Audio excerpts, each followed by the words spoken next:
India वालों पाकिस्तान आओ ना तो मेरे घर ज़रूर आना। मैं इस आपके मैंने बहरी जहाज़ रखा हुआ है, मैं आपको इस सीढ़ियों से उतारूंगी चढ़ूंगी ना, आप लोगों को पानी ही भूल जाएगा।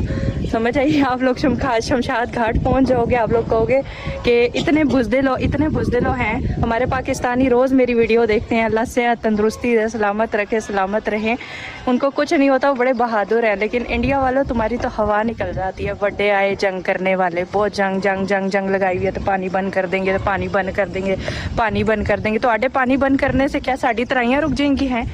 तुसी की चाहते हो कि साड़ी तराइयाँ रुक जावें? तो आडे पानी बंद करने से साड़ी तराइयाँ नहीं रुकनी। अल्लाह ताला ने इन्नी सोहनी बारिश भेज दी है, देखो मौसम चेक करो, इन्नी सोहनी बारिश आ गई है। तुसी की पानी बंद करोगे?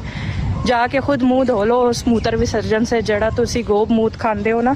तो ऐसी चले हुण थल्ले, तुसी मेरी वीडियो वेखो ना इंडिया वालों सारे, तो तुसी हुण ही शमशाद घाट पहुँच जाना है।